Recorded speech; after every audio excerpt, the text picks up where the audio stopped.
Hola, mi nombre es Ingrid Cecilia Caballero Reyes, alumna del sexto cuatrimestre Grupo A en la licenciatura de Químico Farmacobiólogo. A continuación les voy a hablar sobre la vía de administración intramuscular. A continuación les daré una pequeña introducción. La vía intramuscular es una de las formas de administración parenteral de medicación. La inyección intramuscular permite suministrar mayor volumen de líquido que otras vías y tiene un inicio de la acción farmacológica más rápida, ya que las sustancias administradas llegan antes al torrente circulatorio. Ahora continuamos con los objetivos. Estos van a ser 3. El número 1 va a ser administrar mediante punción muscular sustancias medicamentosas para su reabsorción con fines terapéuticos. Como el número 2 va a ser administrar mayor cantidad de solución. Y por último, la número 3 va a ser obtener una absorción más rápida que por una vía subcutánea. Ahora continuamos con las características que va a tener esta vía de administración intramuscular. La primera va a ser que esta vía va a ser la más usada cuando la enfermedad del paciente o las propiedades del medicamento la excluyan de la vía oral. Esta también nos dice que va a ser sencilla y es menos arriesgada que la vía intravenosa. La absorción es tan exacta como por la vía intravenosa y esta va a permitir la administración de un abanico más amplio de preparaciones medicamentosas. Dentro de esta vía debemos de tener ciertos preparativos y precauciones que se deben de tener en cuenta. La primera de ellas es las 5 comprobaciones, el cual consiste en que sea el nombre correcto, fármaco correcto, dosis correcta, vía correcta, hora y frecuencias correctas. La siguiente es la preparación del paciente. ¿Está el paciente en la posición adecuada para tomar la medicación? ¿Está familiarizado con la medicación que va a administrarse? ¿Requiere el medicamento una técnica especial para su administración? ¿Desea el paciente hacer otra pregunta sobre el medicamento? Y por último vamos a tener las alergias posibles. Siempre que reciba una nueva orden de medicación para un paciente, se va a revisar su composición antes de administrarla. Y posteriormente, antes de administrar cualquier fármaco, se va a comprobar en la historia del paciente la existencia de posibles alergias. Todas las vías de administración presentan sus ventajas y desventajas. En este caso, la vía intramuscular, sus ventajas es que es la vía adecuada para algunas sustancias irritantes, sustancias oleosas y volúmenes moderados de líquidos. La inyección en esta zona es menos dolorosa, debido a que los músculos poseen menor número de terminaciones nerviosas. Esta también va a ofrecer una absorción más rápida del medicamento, no va a sufrir pérdida del efecto terapéutico por la actividad gástrica y también va a ser indiferente del estado del paciente. ¿Qué quiere decir con esto? Que no va a impedir su administración el hecho de que el paciente esté inconsciente o que no colabore. Pero también sus desventajas es que va a existir el riesgo de la lesión de vasos sanguíneos y nervios. También que cada zona de inyección tiene unos límites en cuanto a la cantidad de volumen a administrar. Y de no tomarse las precauciones de asepsia se puede ocasionar un absceso infeccioso en la zona. También puede causar dolor e irritación local y en dado caso que se lesione un nervio puede causar dolor y hasta parálisis. Aparte de las ventajas y desventajas que va a tener esta vía de administración, vamos a tener unas contraindicaciones, las cuales pueden ser de dos tipos, absolutas y relativas. En la número 1 son las absolutas, en las cuales va a haber un edema o cambios inflamatorios en el sitio de inyección planificada.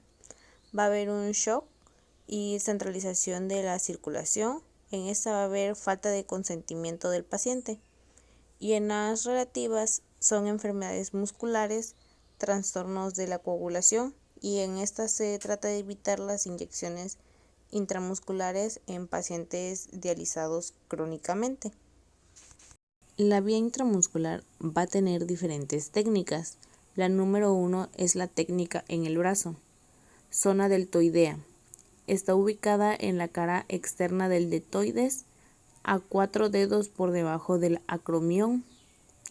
Se debe de tener en cuenta que el nervio radial pasa cerca de ahí. Admite hasta 2 mililitros de volumen. El paciente puede estar prácticamente en todas las posiciones, de cúbito supino y de cúbito lateral. La número 2 es la técnica en el muslo. En esta se va a admitir hasta 5 mililitros de volumen, con el paciente en decúbito dorsal o sentado. Delimitaremos una banda imaginaria que vaya por la cara externa del muslo elegido, desde el trocánter mayor hasta la rotura. La zona óptima de inyección está localizada en esta banda, 5 centímetros por arriba y 5 centímetros por abajo de su punto medio.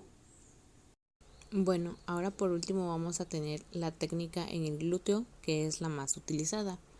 En esta, para empezar, vamos a trazar 2 líneas imaginarias en horizontal y otra en vertical en el glúteo, de tal forma que formaremos 4 cuadrantes. Pincharemos en el cuadrante superior externo para evitar tocar el nervio ciático.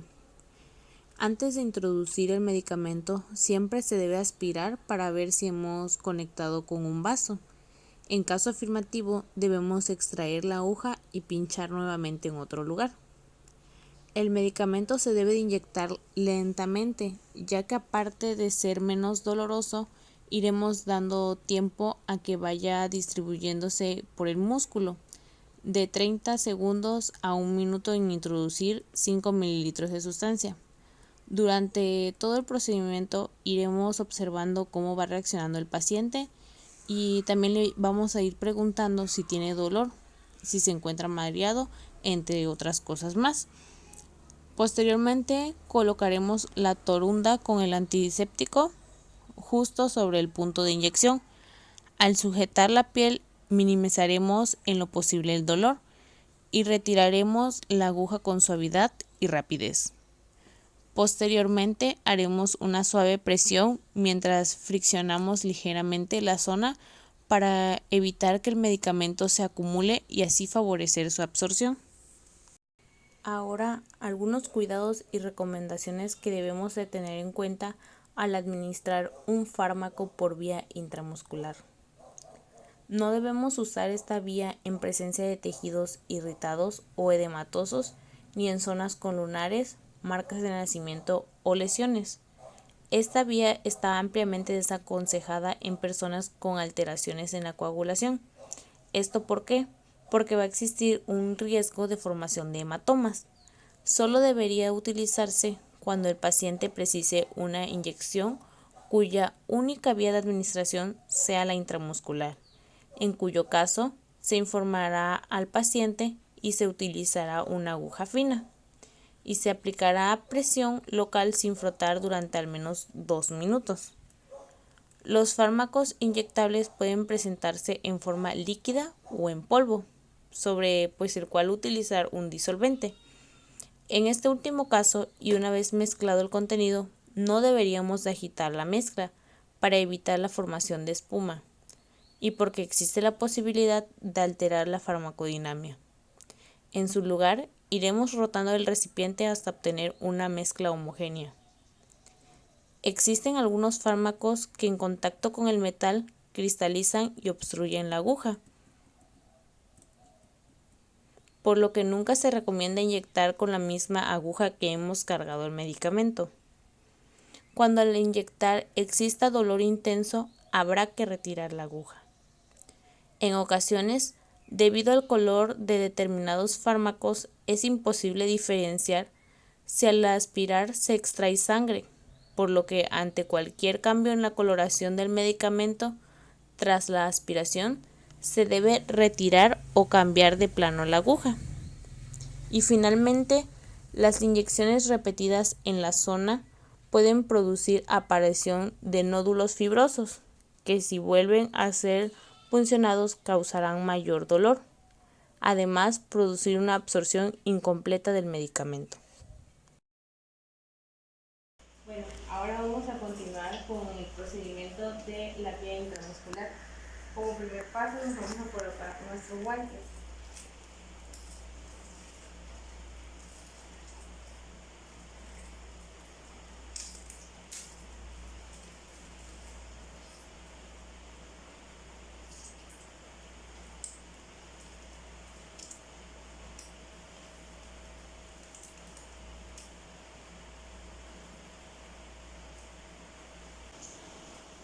Para esa administración de vía intramuscular vamos a administrar el medicamento que es dexametasona. Es una solución de 8 miligramos sobre 2 mililitros.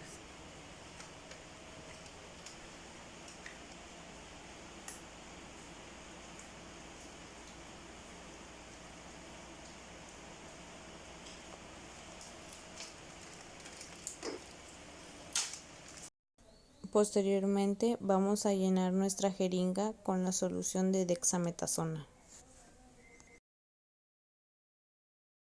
Vamos a proceder a seleccionar la parte que va a ser inyectada del paciente. En este caso, como va a ser el área del glúteo, el glúteo es dividido en 4 cuadrantes. En este caso nosotros vamos a inyectar en el cuadrante superior, pero antes vamos a desinfectar.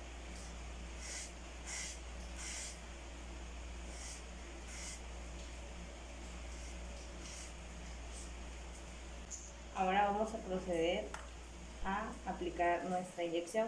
Esto tiene que ser en un ángulo de 90 grados y tiene que llegar hasta la vía del músculo. Cuando es insertada la aguja tenemos que absorber tantito para ver si no estamos en algún vaso. Esto se da cuenta uno si absorbe sangre. Aquí se va a introducir lentamente el fármaco para ver cualquier reacción que puede tener nuestro paciente, si presenta dolor.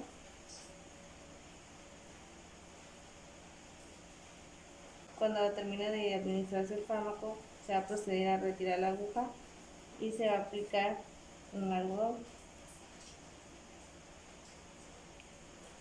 Y así es como es administrada nuestra vía intramuscular. Bueno, ¿qué es lo que va a pasar en esta vía intramuscular al introducir la aguja de nuestra jeringa? Esta debe de atravesar la epidermis, la dermis, el tejido celular subcutáneo y llegar al músculo, el lugar que vamos a tener como objetivo llegar mediante esta vía de administración. El fármaco que le introducimos a nuestro paciente en este caso fue la dexametasona y las formas farmacéuticas, como lo sabemos, son sólidas, semisólidas, líquidas y entre otras que podrían ser los aerosoles, los implantes y los supositorios. Pero en este caso nosotros ocupamos la dexametasona, que pertenece a la forma farmacéutica líquidas. En este caso, la dexametasona es una solución. Existen algunas precauciones generales de este fármaco, ya que este producto, como muchas otras fórmulas esteroides, es sensible al calor, por tanto no debe esterilizarse en autoclave. La remoción de los corticosteroides después de una terapia controlada puede resultar en síntomas del síndrome de la remoción de corticosteroides con fiebre, mialgia, astralgia y malestar. Esto puede ocurrir en pacientes aun cuando no haya evidencia de insuficiencia adrenal. Existe un efecto aumentado de corticosteroides en pacientes con hipotiroidismo y en aquellos con cirrosis.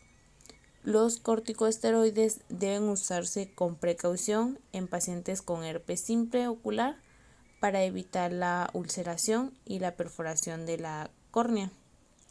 Debe emplearse la dosis mínima posible de corticosteroides para controlar la condición bajo tratamiento, y cuando pueda haber una reducción en la dosis, esta debe ser gradual. Pueden aparecer trastornos psíquicos con el uso de los corticosteroides, Estos trastornos pueden ser desde la euforia, insomnio, cambios de humor, cambios de personalidad y depresión severa, hasta manifestaciones psicóticas francas. Igualmente, la inestabilidad emocional existente o las tendencias psicóticas pueden agravarse con los corticosteroides.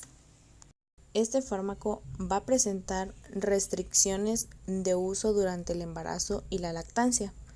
Este va a ser de categoría de riesgo C, puesto que no se han realizado estudios adecuados de la reproducción humana con corticosteroides. El uso de estos fármacos en las mujeres embarazadas o en etapa de lactancia requiere que se realice un balance de los posibles beneficios contra los riesgos para la madre y el embrión o feto.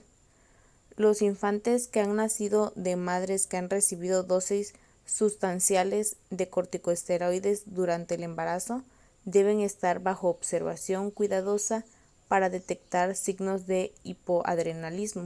Los corticosteroides aparecen en la leche materna y pueden suprimir el crecimiento, interferir con la reproducción endógena de corticosteroides o causar otros efectos no deseados. Debe recomendarse a aquellas madres que están tomando dosis farmacológicas de corticosteroides que no amamanten. Ahora bien, podemos encontrar reacciones secundarias y adversas. Dentro de estas se pueden encontrar las alteraciones en líquidos y electrolitos, lo cual puede ser retención de sodio, retención de líquido, paro cardíaco congestivo en pacientes susceptibles, pérdida de potasio, alcalosis. También podemos encontrar las musculoesqueléticas, pueden ser debilidad muscular, miopatía esteroidea, pérdida de masa muscular.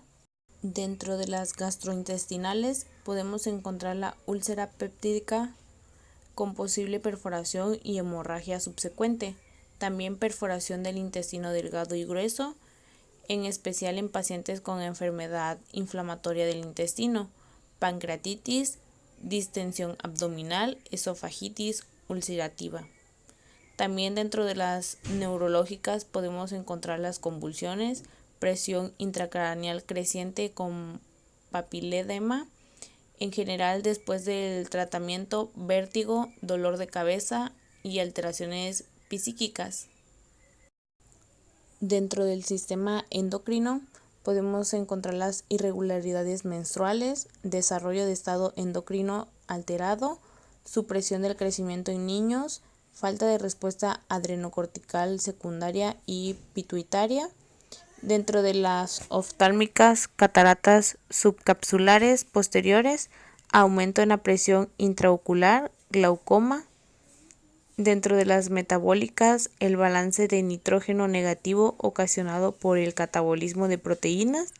Y dentro de las cardiovasculares, la ruptura miocárdica posterior a un infarto al miocardio reciente.